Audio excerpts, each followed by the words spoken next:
Hey everyone, this is Adewales, the host of HR Tech Go-to-Market. In this episode, I speak with Adewale Yusuf, the founder of AltSchool, as well as founder of TalentQl. Adewale is an experienced entrepreneur who is bringing a product to market to help educate 700 million Africans, the youngest large workforce in the world. It's truly amazing. In this episode, we talk about his power in audience building. He has been working in media for years and has built up a large audience that allowed him to accelerate the growth of his company. We talk about one of those keys, which is consistency, as well as he ties that into real world events that helps establish that connection. Finally, we talk about some of the competitive advantages he has being in Africa that others outside of Africa will not really be able to replicate. Hope you enjoy this episode. Thanks for listening.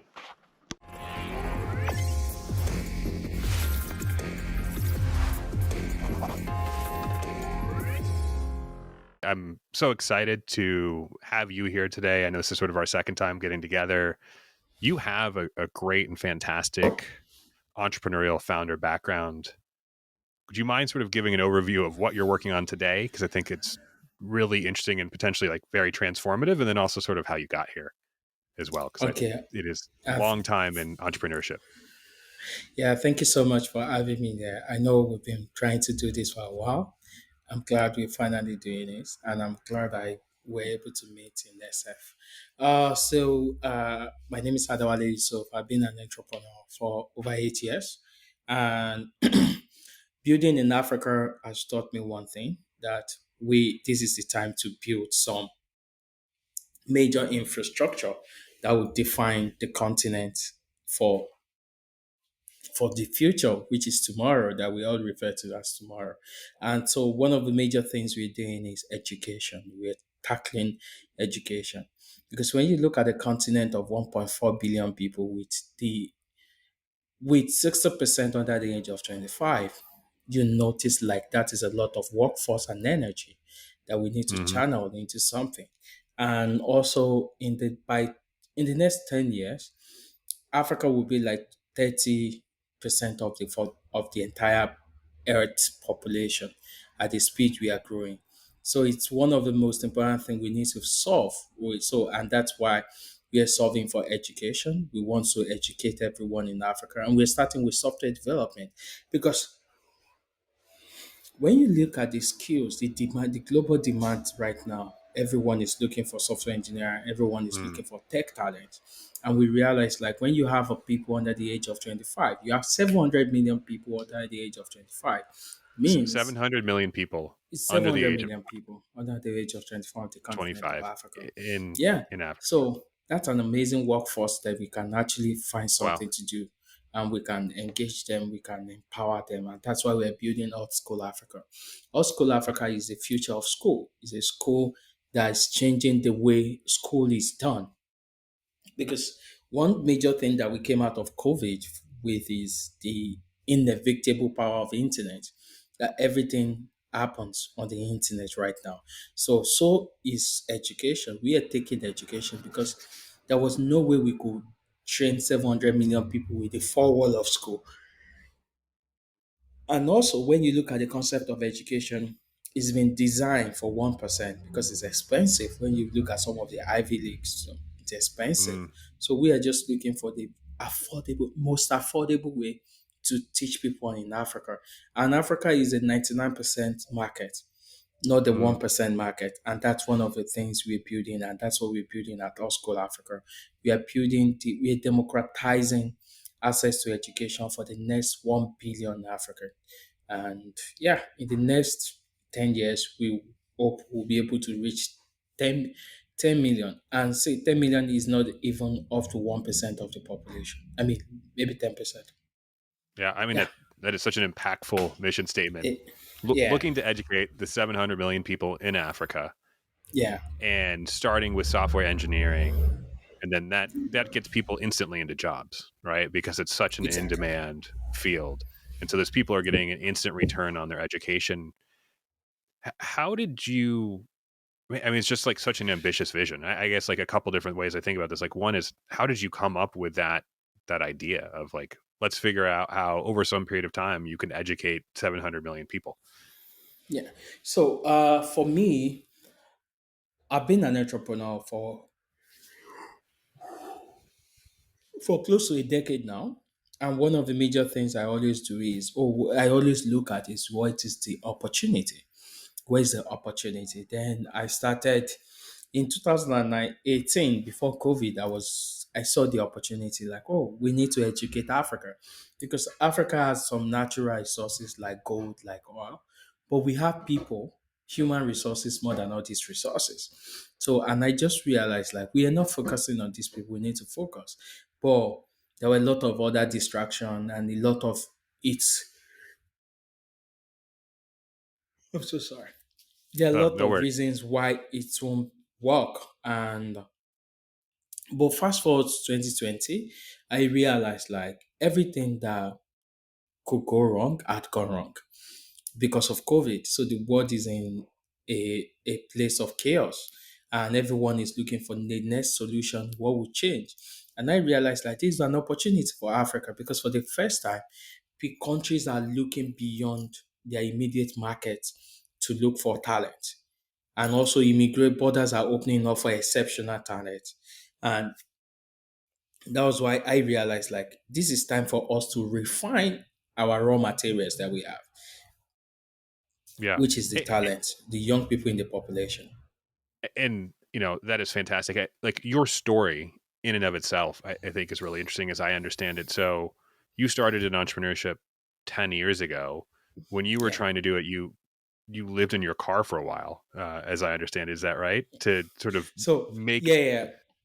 So for it, me, it's like where a I lot of really hustle live, and grit and determination yeah, is what I hear. yeah, it wasn't even a car. In Lagos, it's different from the US, so you don't have Okay. like car stuff. So I live almost outside. You understand? Like, think of the homeless you have here, so something like that without any hope. But my goal was simple. I realized like, oh, I can change something, and I wanted to go to school as well.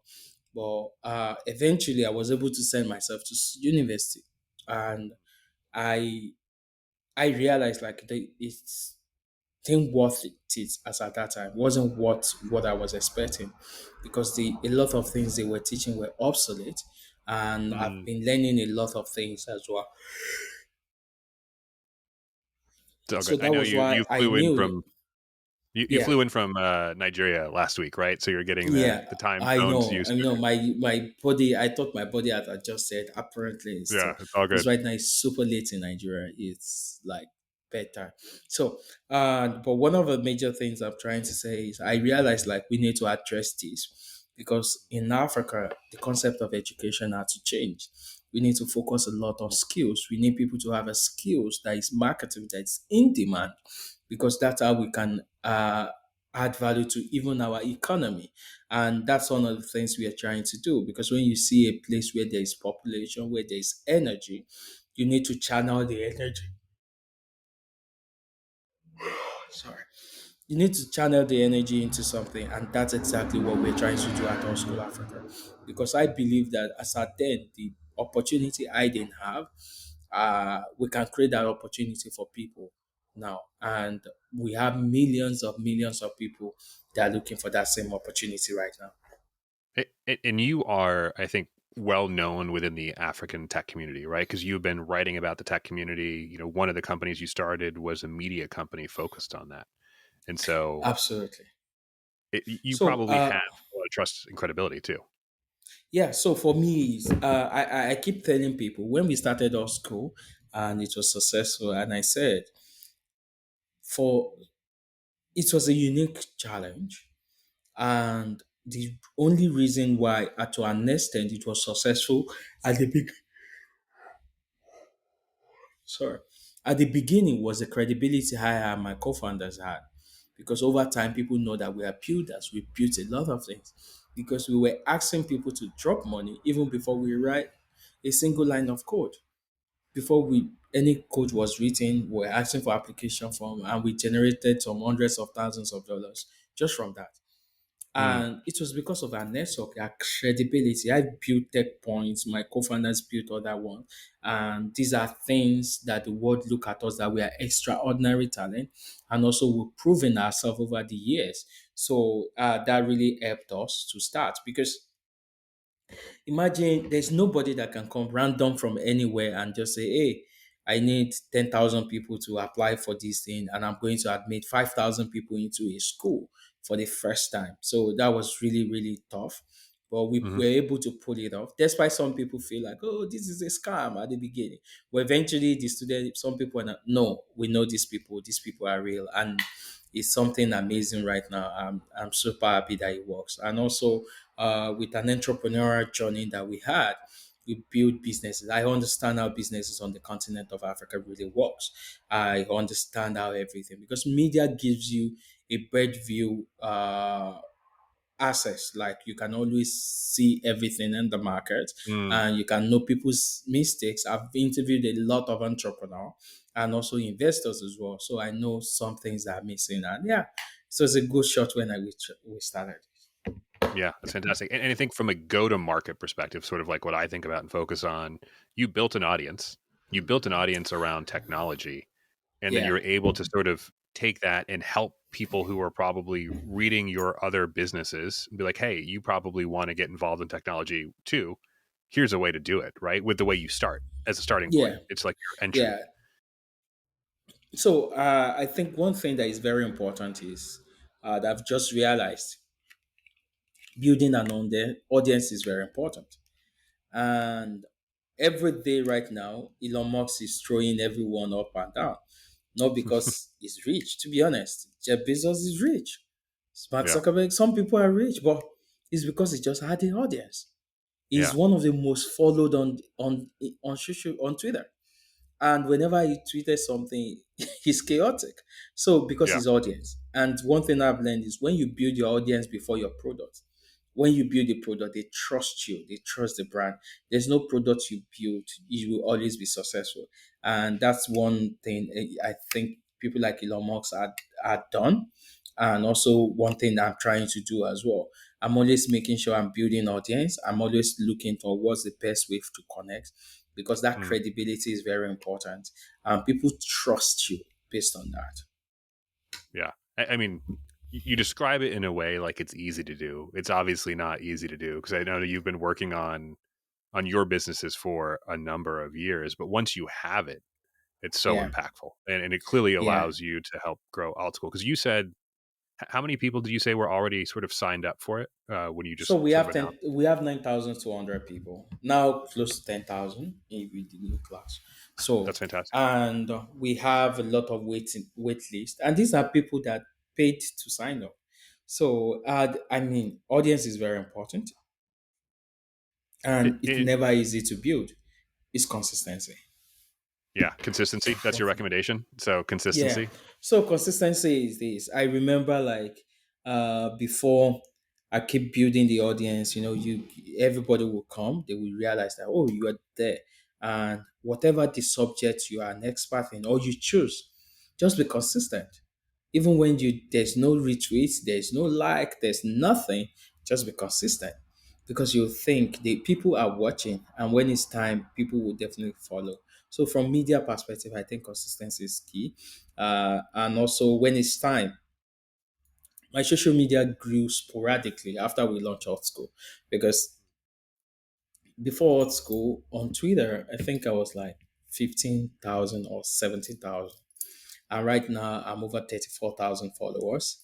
And also Out School grew organically to over 25,000 in just few months, Wow. just 4 or 5 months. So people just follow. So those audience are important. Also, for example, I leverage on LinkedIn a lot, apart from Twitter. And for my LinkedIn follow, I decided last year that I'm going to build my LinkedIn. It wasn't like that before. My LinkedIn was just 500 of how many connections. I just woke up and I decided to do that. And I did that maybe over a year or 2 years, and now I have like 30,000 followers. And also, LinkedIn reached out to me and made me an official influencer. This is a Nice. program that they have less Congrats. than 300 people as part of. People like Richard Branson, Bill Gates, and some of these people are part of it. And I was privileged, and I just realized like this is audience. You just need to build your audience, because wherever you travel to, your audience goes there. And that's why any country I go to, I host events, because I know I have audience everywhere. The same I'm hosting in San Francisco. Okay. All right. So you think about that. So Twitter, you're like, okay, great doing it. LinkedIn is the next one. What do you think differentiates sort of your success from people who don't quite reach the level of influence? Like, what are the two or three things that you did differently from them? So for me, when it comes to things, is first you need to pick a field. You can't talk about everything. Mm, So for me, there's some subjects like I'm not an expert in. So you can ask me. But when it comes to startup and entrepreneurship, I know like this is my field when it comes to tech mhm, startups. So I talk to people, I engage it whenever there's conversation. I make sure I give feedback to that, and that's most important thing for building audience as well. Just know what works for you. Some people Twitter will work, some people LinkedIn will work, but Twitter and LinkedIn are two different places. LinkedIn people, they don't criticize you, they won't criticize you, they just follow you because mm, this is their profile, their career is at stake. They just don't. But when you look at Twitter, Twitter is where you are careful because you must be knowledgeable in it. You must make sure you research what you say, and yeah. because everybody's there, and this social media are so powerful. I've raised funds through this. I've raised money through this, and also I've gotten a lot of connection, a lot of meaningful connection, client, customer partnership from people. One of our major clients right now came to me. They reached out to me in LinkedIn on LinkedIn, and I even missed the message. They had to reach out to someone that knows me that reached out to me. So it's powerful. So I don't joke with my social presence because that's the world we live in now. And consistency is key. You have to keep Hmm. doing it. One follower, two follower, one follower, two follower, one followers, two followers, one connection, two connection. And Okay. one day you realize, oh my God, I'm an influencer. So it's just the grind. I mean, it's just like Yeah, sticking with it. it is. Yeah. It is. And then you have these events in person and you connect with people. So did you on your LinkedIn, did you tell people you're going to San Francisco, be like, hey, who wants to meet up? Like, how do you manage those events so that you sort of, I don't know. So the Yeah. How do you manage interesting that? thing is now, the moment I mentioned to people, people knew that I'm in San Francisco. A lot of people started reaching out to me like, "Hey, you're in town." Like, I haven't spent. I've been living freely since I came into San Francisco because Nice.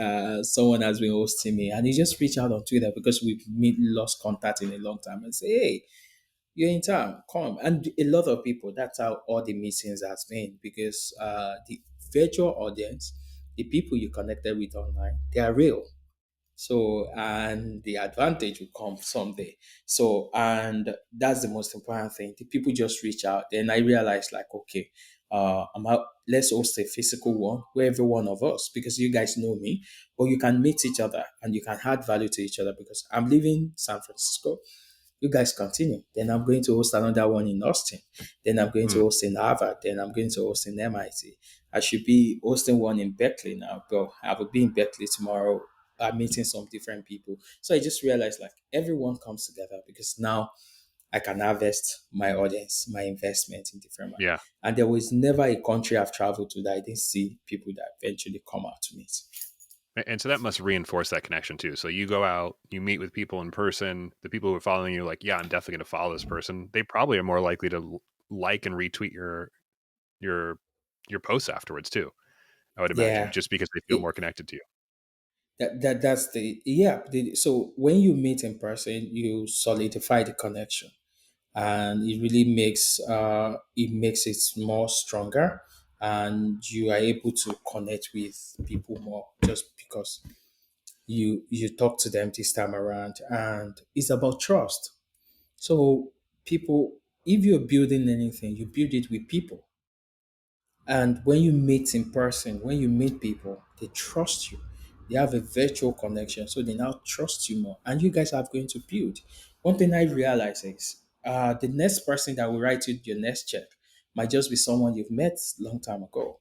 And Mm, there's some things I used to tell people in I used to tell my team, it's like, and is someone that will help your career, there is a 60% chance If you're at the age of 30 or 27, 28, there's a 60% chance that you've met that person. If they can, There's a if they'll help your 60%. career chance. Yeah, that will help your career, whatever it is. Because these people you met in the early days of your career, everyone will Yeah. spread out eventually. And Mm, one day, when they are recommending you, because the place they recommend you the most, you are never going to be in the room. So it's just people, yeah, you've met. And yeah, yeah. Yeah. That makes sense. I mean, that clearly just shows the value of this connection, the serendipity. exactly. When it comes to alt school, who do you think is like the right type of person to sign up for alt school today to start taking these classes to benefit from it? Like, who's your ideal learner right now? So for now, uh, it's mostly people, either you want to change your career, Hmm. you want to you just finished secondary school, which is high school, you want to go into university, or different cases, you just want to get the tech skills. That's the people that are going to sign up. An interesting thing, I recently met in Silicon Valley. I went to San Jose yesterday on Sunday or Saturday. I met one of the students that signed up, and he lives there. And I was wondering, oh, you signed up for our school. Someone just called me, oh, I knew a student that signed up for our school. And I was like, okay, that's a major impact. And he's not even an African. So, which shows like the world, and he's just a young high school student that said, I want to Mm, learn product design. I want to change my career. And I felt like, okay, I think this is a global solution at the end of the day yeah. that we're just starting in Africa. Okay. So you are maybe focused on Africa, but anyone can sign up for what alt school is offering, Everyone is can what sign up. everyone. The Okay. first class we the School of Software Engineering, we have students from over 52 countries. And the primarily in Africa, but still Primarily in not. Africa, but other places we see the US, so we see Yeah. Turkey, we see UK. So How do you think about, I guess, positioning yourself versus other types of solutions? So, like, if you're targeting Africa, you're like, we are for Africa. Maybe that's one position, but you're clearly, I guess, global already out the gate. How do you think about positioning yourself versus alternatives? Like, who do you recommend would use you versus, I don't know, Udemy, for example? So for now, so what we built, there's something we built which is community, and that's something you can never see with Udemy, Coursera, some of these things. We build a structured learning. We're not just giving you courses. We build an environment whereby we can guide you to learning. You have other students, and that are USP. That's one of our USP, Hmm. and we just realized like we want to learn, who really want to learn in a proper way, but is Mm, tired of a physical school. And the others are either boot camp or just online courses, but want to go to school that is different. That's how we position ourselves, and that's what we bet ourselves against others. got it. So it's virtual and it has this community. Is it live classes? Can you learn asynchronously? Is it both? Both. We have synchronous and asynchronous methods.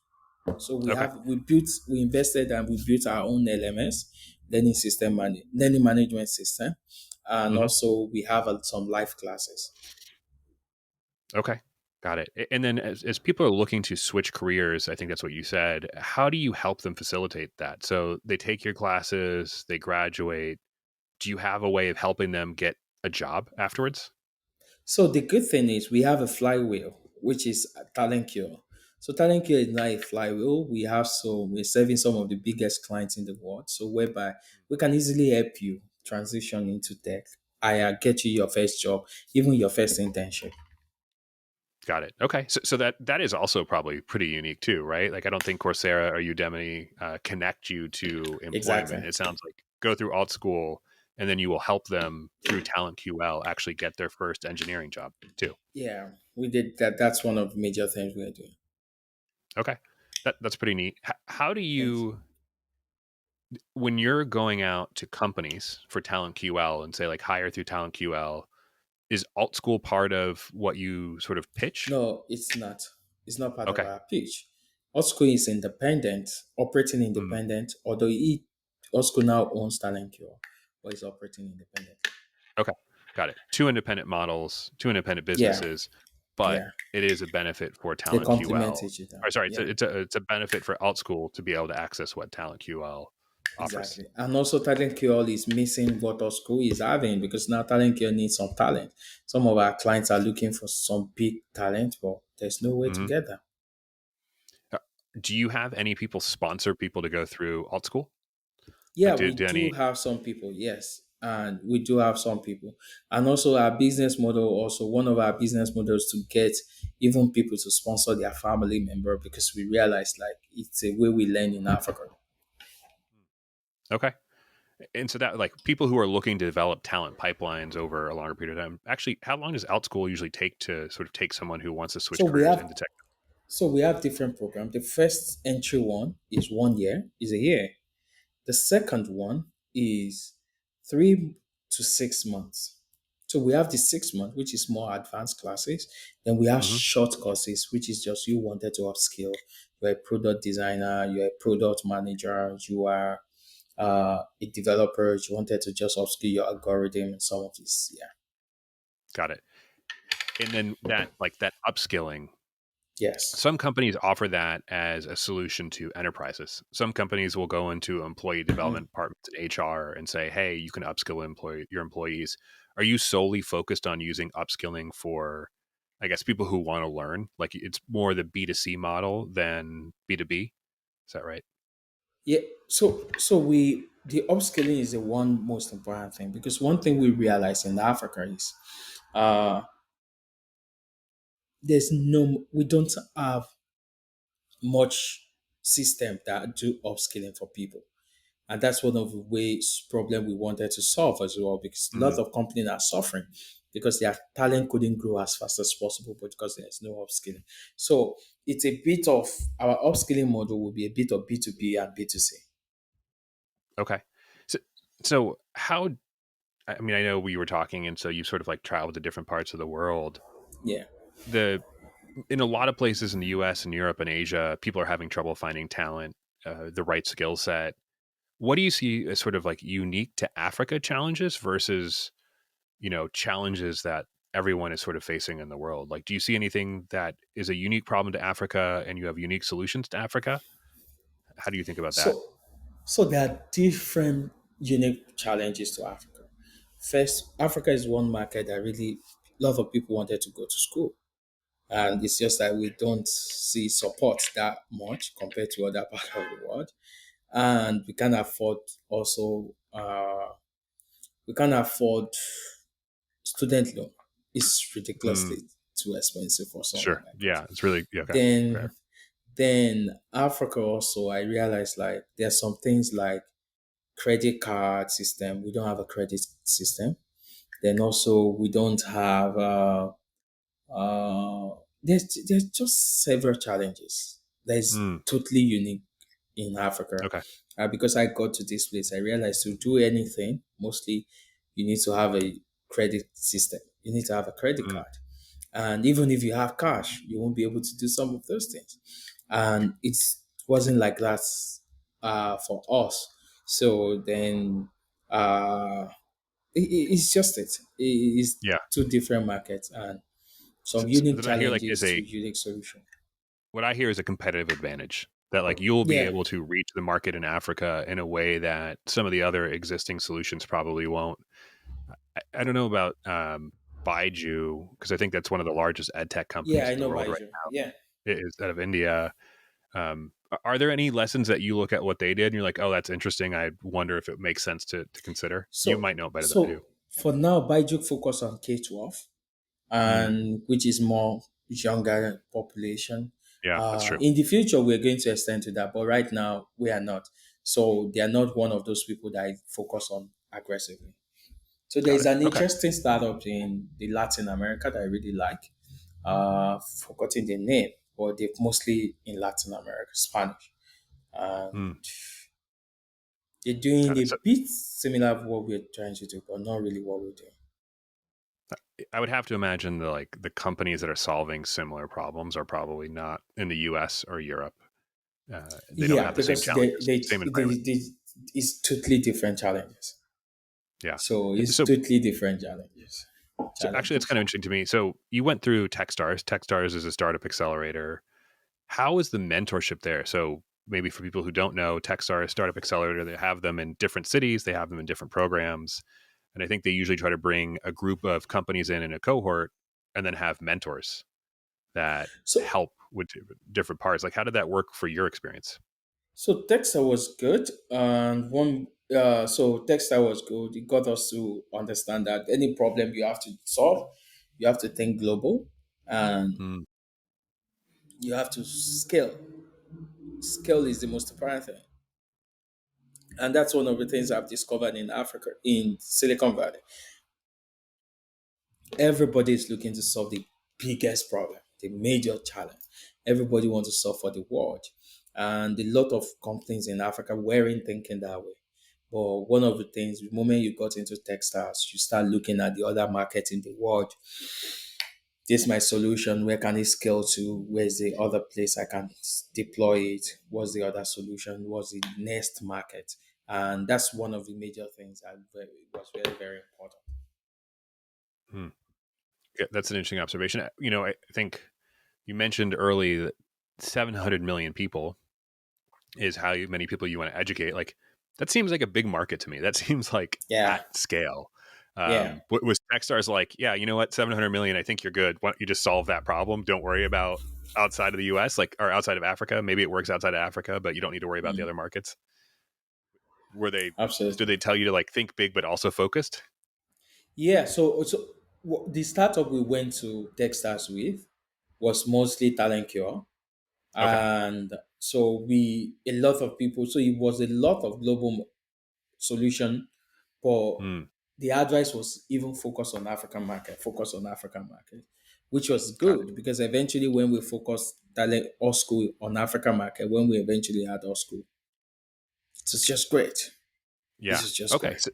So then now what I'm sort of understanding is that you went with TalentQL. TalentQL connects companies outside of Africa with engineering talent in Africa. You're like, hey, this is Yeah. fine, but you know what? The problem is actually we need to educate more people. And then looking at that, you're like, we can educate a lot of people. Is that sort of like the progression as you were thinking about it, or how did that sort of um, So, so company pivot we work for you? when we started TalentQl, that was when we discovered that there's a major challenge on ground. And one of Mm, the major challenges, we need more talent because for you to supply companies talent, you need more talent yourself. So you yeah. need to have more solid talent on the ground. And that was the problem we started solving. That was how AltSchool came about. But we knew before we even went, we knew that we had to do something similar. But we didn't Mm, know how big the opportunity was. We didn't know. We wanted to make it a product of talent cure. But mm, eventually, by the time we launch, after the first month, we look at the data, we realize that this is at scale. mm, And what we just had to do, because we had to start building content, we had to start building an LMS, start building our own system, deploying big server, building even mini data center. So we just mm. realized that, and he eventually came and he now owned TalentCure, which is a fantastic story Got eventually. it. So what I hear is a lot of market pull. You sort of like put Yeah, this idea out here. You knew it would be something that's needed, and the market is like, "We want this now. Give it to us now." And it's like, how do you build? exactly. Exactly. What do you think investors sort of like most misunderstand? Like, what do you think they're the most likely to get wrong about this opportunity? Eh, Um, So for me now, I haven't pitched much to investors. The lucky thing is when we were doing our pre-seed of $1 million, we were oversubscribed. We closed it very fast without even, I didn't break a single sweat. And now that we're trying to raise a seed, I'm not struggling. I'm just making sure I'm having the right investor because that's another question. But for mm, TalentQl, we struggled to raise because a lot of people didn't understand the concept of TalentQl. And people noticed, oh, there's Amdela in the market. So what we just did is eventually we realized like we can't go forward to fundraise for TalentQl. And mm, excuse me, it's a self-sustainable business already. So we just realized that let's keep it and let's fundraise with AltSchool. So the only challenge we see that we can see is when investors, oh, we're not investing in African focused business now. We are not doing this. That's just it. And also Okay, wrong investor for the wrong time. That's just it. But right now, we are very careful. We're just focusing on talent add-on, on investment platform that focus VC that focus on education and that is ready to invest in Africa. got it. So EdTech investors are ready to invest in Africa In because you have Africa. significant market pull. Yes. And Africa has become, I don't know, it feels like it's become a hot market in the past 3 or 4 years. I don't know how it sort It of felt is. living in there, but it feels like there's a lot of activity. It is because right now in Africa, we don't have a choice than to leverage on the internet to solve some of the major problem we are going through. Let me give an example. In We use mobile phone before even landline, and I know in US today some people still use landline, which is super weird. But in US, I mean in Africa, we just use mobile phone. You can't It will be difficult to see a single landline. It's the same Yeah. thing that will happen with education. We can't build Harvard. We won't build Stanford. We won't build Mm, a physical school like Berkeley or some of those. So what we have is online to give the best education and also deliver the best skills. We had to turn to the internet, and that's what we are building. mm. And that's why what we are building is the largest school on the continent of Africa. Is it already the largest school in the continent of Africa, or is that like two or So 3 years not from now? yet, but it will be the continent largest school because right now admission we give 4,000 students, over 4,000 student admission. There's no school that will do that right now, and there's no school that will do that in a year. And we are not just doing just 1 year. Before end of the year, for different school or different department or faculty, you can call it, we'll be giving 4,000. So by end of the year, we might be doing 24,000 to Got it. 36,000. So and there's no school that can compete with that. Yeah. Yeah. That's exciting. From a product sort of North Star metric, from sort of like what you look at from like what guides the decisions on education and the LMS, what do you think is the most important thing for alt school in terms of guiding the product, the LMS, the education component? What do you think about So most?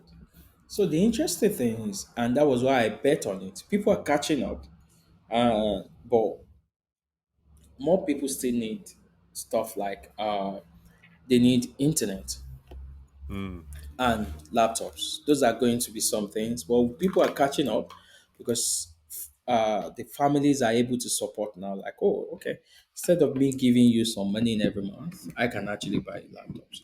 But another thing I realized is there are some technology that we needed that are not there yet. For example, our live classes, we needed 4,000 students to be online, and there's no platform that we could use. Zoom couldn't take 4,000 students at a go. So we had to be looking at some other platform like Open. And as much mm, as Open is working, there's still some things Open is not uh, built for. We pay them hmm. a lot of money, although but at least there's still some stuff they are not built for, and those are some of the challenges we see.